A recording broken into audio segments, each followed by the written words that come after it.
ব্যর্থতা মানে জীবনে থেমে যাওয়া না। আপনি যেখানে ব্যর্থ হয়েছেন সেখান থেকে চাইলে রিস্টার্ট করে জীবনটাকে নতুন করে শুরু করতে পারেন এবং সেখান থেকে আপনি আপনার সফলতায় পৌঁছাতে পারেন।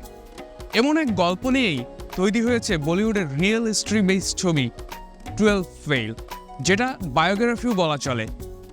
আপনার মনোজ কুমার এবং কি তার যে ওয়াইফ রয়েছে শ্রদ্ধা, তাদের দুইজনের উপর নির্মিত হয়েছে 12 ফেল মুভিটি। আজকের মুভি রিভিউ পর্বে আপনাদের সাথে আমি আলোচনা করব এই মুভিটি নিয়ে। সবাই আমার সাথে থাকুন এবং কি জানুন এই ছবির ডিটেলস। 2023 সালের সর্বশেষ ধামাকা ছিল বলিউডের 12 ফেল মুভিটি। এই মুভির পরিচালক, এই মুভির কলাকৌশলী কারা যদি জানেন তাহলে এমনিই ভাববেন যে এই টিমের কাছ থেকে ভালো কিছু ছাড়া অন্য কিছু বের হবে না। যদিও এটা বায়োগ্রাফি বা আপনার সেমি বায়োগ্রাফি বলতে পারেন, যেটা ওই সময়ের আইপিএস অফিসার মনোজ কুমার এবং কি তারই ওয়াইফ যে ছিল শ্রদ্ধা, তাদের দুজনের উপর বেস করে এই গল্পটা তৈরি। কিন্তু তাদের জীবনের যে ব্যর্থতাগুলো ছিল সেখান থেকে তারা সফলতার দিকে চলে আসছে, এটা ভাবাটা আসলে খুবই কঠিন ব্যাপার। জীবনের কোন মোড়ে আপনাকে কে মোটিভেটেড করবে, কার কোথায় আপনি মোটিভেটেড হয়ে যাবেন, আপনি সৎ রাস্তা চুজ করবেন, এটা আপনি নিজেও জানেন না। 12 ফেল মুভিটা আমরা আগে জানি এটার কলাকৌশলী কারা ছিলেন। এর পিছে সবচেয়ে বড় যে মাস্টার মেকার ছিলেন বিনোদ চোপড়া। বিনোদ চোপড়া কে? সে এর আগে পিকে, মুন্না ভাই, 3 ইডিয়টস এর মতন গল্পগুলোর রাইটার। বলিউডের সেই বিখ্যাত যে ছবিগুলো ছিল প্রত্যেকটা গল্পের রাইটার ছিল কিন্তু এই বিনোদ চোপড়া। এই ছবির রাইটারও উনি, এই ছবির ডিরেক্টরও উনি। এবার চলেন ডিটেলসে কথা বলবো এই ছবি নিয়ে। সবার প্রথম যে জিনিসটা নিয়ে কথা বলবো সেটা হচ্ছে গল্প। 12 ফেল মুভির গল্পের কথা যদি বলি, এটা এমন একটা গ্রামে দেখানো হয়েছে যে গ্রামের একটা স্কুল রয়েছে, যে স্কুলটার ওখানকার পঞ্চায়েত প্রধান বা ওখানকার যে প্রভাবশালী ওনরা চালায় এবং ওনাদের স্টুডেন্টদের ওনারা 12 পাস করানোর জন্য পড়ালেখা করুক বা না করুক, বোর্ড পরীক্ষার দিন ভোরে স্যাররা লিখে দেয় যে প্রশ্নের উত্তরগুলো এবং সেগুলো দেখে তারা পাস করে। मैम, हमारे प्रिंसिपल साहब इसे जमी जमाई व्यवस्था कहते हैं और ये जो व्यवस्था है ये कभी खत्म नहीं होगी, हमेशा चलती रहेगी। क्योंकि मैम कोई इसे बदलना ही नहीं चाहता। जिसके पास पावर है वो पावर कभी छोड़ना ही नहीं चाहता। गरीब अगर अनपढ़ रहेगा तभी तो भेड़ बकरियों की तरह इन नेताओं के इशारों पे चलता रहेगा। और सभी जानते हैं कि यही अनपढ़ लोग इनका वोट बैंक हैं, जो धर्म और जात के नाम पे वोट देते आए हैं। কোনো একবার যখন নায়ক অর্থাৎ মনোজ উনি যখন পরীক্ষা দিবে, তখন ওইখানকার ডিএসপি ছিল दुष्यंत सिंह सर, उन्होंने चीटिंग रोक दी थी और सारा स्कूल फेल हो गया था। এই ডিএসপি ছিল ওনার জীবনের সবচেয়ে বড় ভূমিকায়। তো যে কারণে ওনারা পাশ করতে পারে না। এরপরে ডিএসপিকে উনি গল্পের এক পর্যায়ে যে ডিএসপির সাথে ওনার কথোপকথন হয়, কারণ ওনারা একটা অটো চালাতো এবং সেটা নিয়ে ওই যেই প্রভাবশালী ব্যক্তি তার মধ্যে একটা দ্বন্দ্ব হয়, তাদের মিথ্যা মামলা দেয় এবং সেই মামলা থেকে উদ্ধার পায় এই ডিএসপির মাধ্যমে। তখন ডিএসপিকে মনোজ জিজ্ঞাসা করে, सर मैं आप जैसा बनना चाहता हूँ सर। कैसे बनूंगा सर? चीटिंग छोड़नी होगी बस। তো ওই দিনের পর থেকে উনি নকল করা ছেড়ে দিয়েছিলেন এবং উনি সৎভাবে পাশ করেছিলেন, যেটা ওনার নেক্সট এক্সাম ছিল।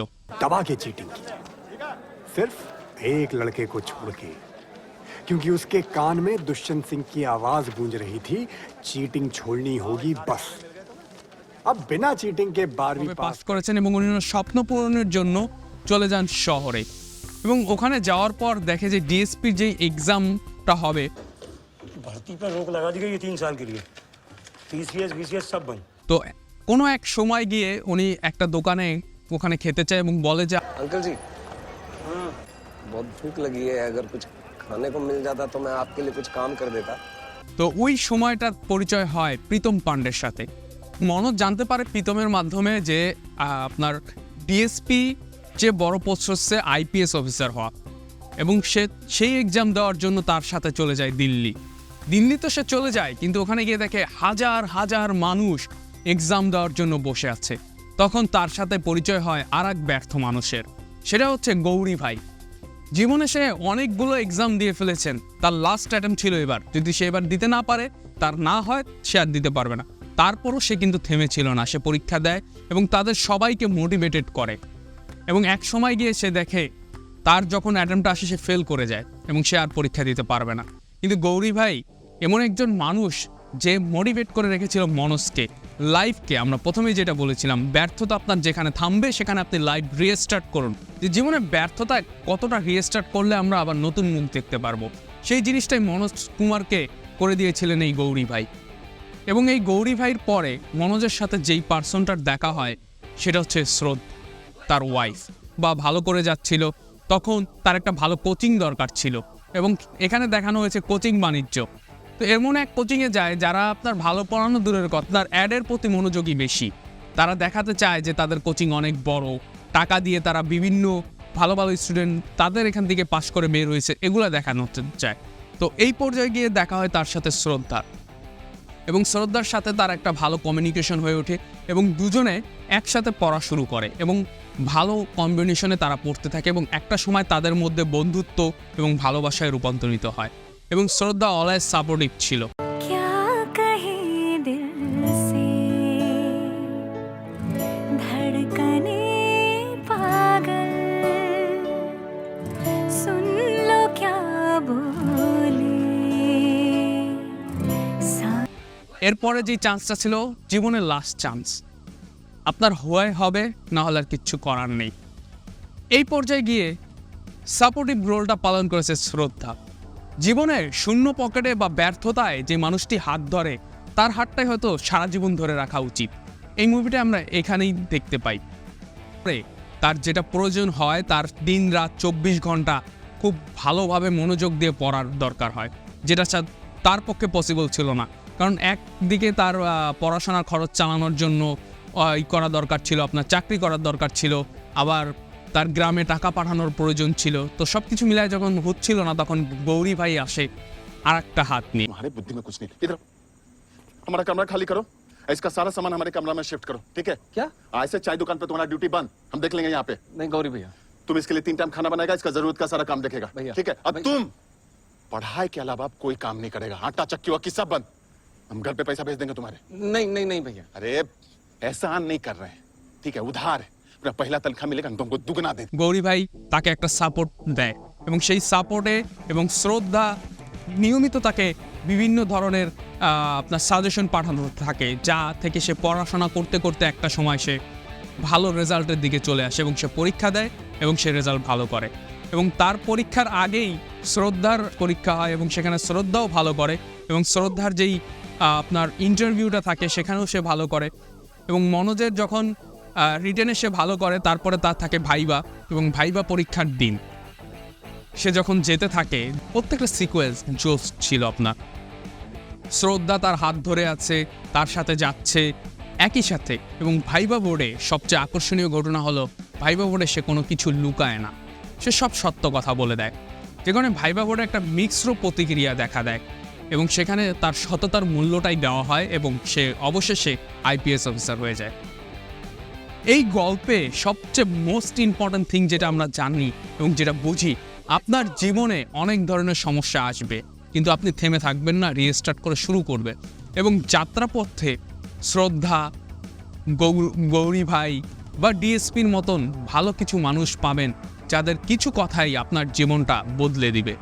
এবং এই ছবির মিউজিক ডিরেক্টরকে 3 ইডিয়টসে যেই আমরা এত সুন্দর শ্রুতি মধুর মিউজিক পেয়েছিলাম, সেই শান্তনু মৈত্রই হচ্ছেন এই ছবির মিউজিক ডিরেক্টর।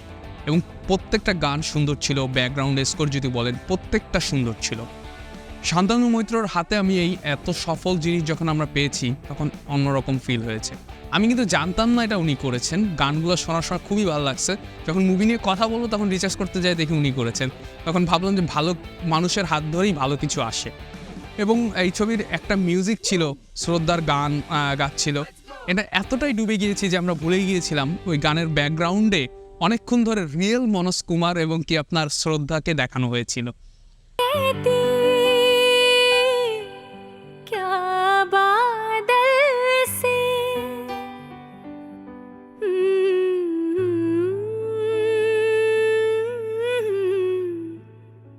हाँ सुन लो